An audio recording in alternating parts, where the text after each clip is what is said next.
नमस्कार मैत्रिणींनो, लग्नानंतर होईलच की प्रेम ह्या मालिकेमध्ये खूप इंटरेस्टिंग गोष्टी सध्या चालू आहे. पण आता काव्य काव्य जी आहे ना आपली, ती रम्याच्या साध्या भोळ्या वागण्यामुळे फसणार आहे आणि त्याचाच फायदा रम्या घेणार आहे. तर नक्की काय झालं आहे चला जाणून घेऊया आजच्या एपिसोडमध्ये. पण त्याआधी तुम्ही चॅनलला सबस्क्राईब केलं नसेल प्लीज सबस्क्राईब करा, व्हिडिओला नक्की लाईक करा. तर होतं असं की सकाळी सकाळी इथे रम्या मस्त अशी साडी नेसून बघत असते. तेवढ्यात वसुधा येते आणि म्हणते, काय गं रम्या, कसली छान दिसते ही साडी तुला. पण रम्या, ही साडी तर पार्थने काव्यासाठी घेतली होती आणि काव्याने ते रिजेक्ट केली.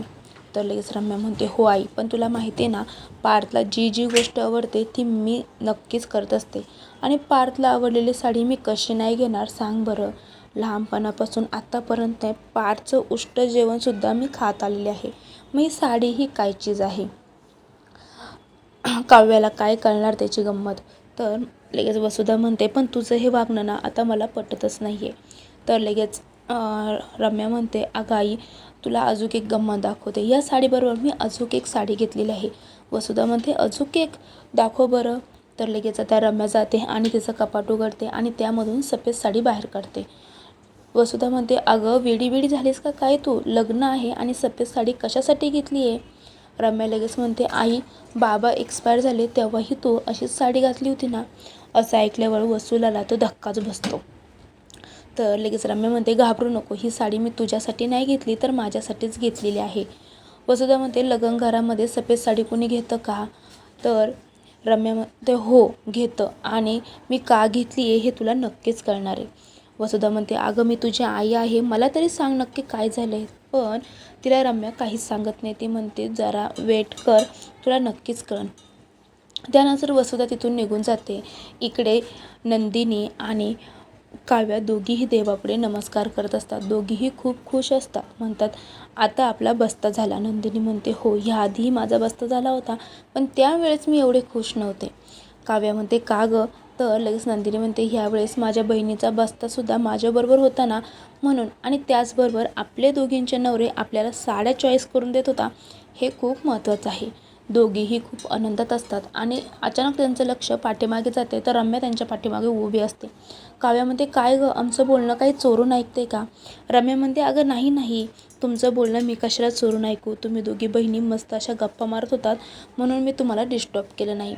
पण आता तुम्हाला एक कळतं आहे का, काल तुमचा बस्ता झाला आणि तुम्ही दोघी किती थकलाय. तुमच्या चेहऱ्यावरती ग्लोच राहिलेला नाही आणि नवी नवरीने कसं चेहऱ्यावरती शाईन पाहिजे. तर लगेच रम्या म्हणते, अगं मी तुमच्यासाठी ना एक फेस पॅक मागवला आहे आणि तो जर तुम्ही लावला ना 15 मिनटं तर तुमचा चेहरा भरपूर असा ग्लो करेल. तर पहिल्यांदा काव्या तर नाहीच म्हणते, पण नंदिनी म्हणते, तिने आणलं आहे ना आपलं एवढं, तर चल लावू. आणि दोघीही रम्याच्या रूममध्ये जातात. रम्या मस्त असा त्यांना पॅक लावते. दोघीही म्हणतात, पॅकचा वास खूप छान आहे. पण आता ही रम्याची नवीन कोणती चाल आहे ही त्यांच्या लक्षातच येत नाही. दोघीही पॅक लावतात आणि रम्याचा जो प्लॅन आहे तो सक्सेस झालेला असतो. तेवढ्यात वसुधा तिथे येते आणि दोघींना पॅक लावलेला बघून खूप घाबरते. वसुधाला वाटतं, अरे बापरे, ह्या रम्याने ह्याच पॅकमध्ये काही मिसळलेलं तर नसेल ना. वसुधा म्हणते, अगं रम्या, तू हे काय केले. रम्या म्हणते, आई, जरा वाट बघ म्हणजे तुला नक्कीच कळेल. वसुधा खूप घाबरते आणि घाबरलेल्याच अवस्थेत ती रूममधून निघून जाते. तर इकडे आता मालिनी एकटीच लग्नाची लिस्ट करत बसलेली असते. जीवा आणि पार्थ तिला मस्त असा मस्का मारत असतात. तेवढ्यात दरवाज्यावरची बेल वाजते. तर लग्नाच्या पत्रिका आल्या असतात आणि त्याचबरोबर जीवाचे वडीलसुद्धा असतात. लग्नाच्या पत्रिकेचे पैसे कोणी द्यायचे ह्यामधून मस्करी चाललेली असते. शेवटी नंदिनीचे वडीलच त्या पत्रिकेचे पैसे देऊन टाकतात. आणि तेवढ्यात लगेच मालिनी म्हणते, हे बघा, पत्रिका आलाय आणि आता ह्या पत्रिका जोडीने देवापुढे ठेवा. तर मालिनी आणि नंदिनीचे वडील तिथून निघून जातात आणि जीवा आणि पार्थ म्हणतो, ह्या दोघी कुठे गेला काय माहिती. तेवढ्यात वसुधा त्यांच्याजवळ येते. म्हणते, पार्थ, जीवा, अरे त्या रम्याने काय केलं तुम्हाला माहिती का. नंदिनी आणि काव्याच्या चेहऱ्याला ना कसला तरी फेस पॅक लावला आहे आणि तो का लावलाय हे मलाही कळत नाही. आता इथे जीवा आणि नंदिनी पार्थ खूप घाबरतात आणि ते पटकन रूममध्ये जातात. तोपर्यंत या दोघींनी तो जो काही पॅक लावलेला असतो तो धुतलेला असतो आणि त्या दोघीही रम्याचं भरभरून कौतुक करत असतात. म्हणतात खूप छान फील झालं, हा पॅक खूप छान होता, असं खूप काही काही बोलत असतात. जसं काही रम्याने त्या दोघींचं मनच जिंकून घेतलं असतं. घाई गडबडीमध्ये जीवा पार्थ रूममध्ये येतात आणि म्हणतात काव्या नंदिनी तुम्ही दोघी ठीक आहात ना, तुमच्या चेहऱ्याला काही झालं तर नाही या. तेव्हा तिथे रम्या नसते. तर लगेच काव्या म्हणते अहो आमच्या चेहऱ्याला काय होणार, मी तर एकदम मस्त असं फील करते. तर नंदिनी म्हणते मी सुद्धा. पण जीवा म्हणतो एक मिनटं, मला ना रम्यावरती विश्वासच नाही, ती कधीही काही करू शकते, तुमच्या चेहऱ्याला हानीसुद्धा पोचू शकते. नंदिनी म्हणते मलाही तसंच वाटलं होतं पण तिने तसं काही केलं नाही आहे. काव्या म्हणते अहो पण एखाद्याने जर बदलायचं ठरवलं तर तो माणूस बदलतो सुद्धा ना, मग रम्या का बदलू शकत नाही. तर इथेच आता काव्या पूर्णपणे फसलेली असते. कारण रम्याचा असा प्लॅन असतो की काव्याने रम्यावरती विश्वास ठेवावा.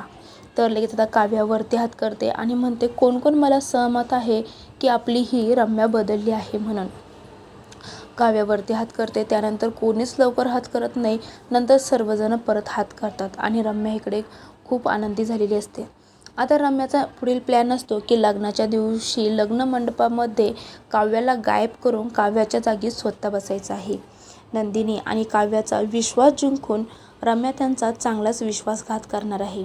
लग्नाच्या दिवशी आरुषीचे पेपर असल्यामुळे ती लग्नाला येऊ शकली नाही. त्यामुळे रम्या आता काव्याची कलवरी बनून लग्न मंडपात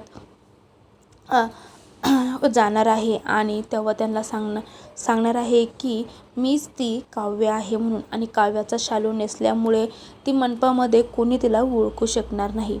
तर आता इथे पार्थसमोर रम्या उभी आहे, हे पार्थला कळेल का नाही. पार्थच आता रम्याशी लग्न करेल की काव्या ऐन वेळेस तिथे येईल, हे सर्व पुढील भागामध्येच कळणार आहे. त्यासाठी तुम्ही आत्ताच चॅनलला सबस्क्राईब करा आणि व्हिडिओला नक्की लाईक करा. थँक्यू.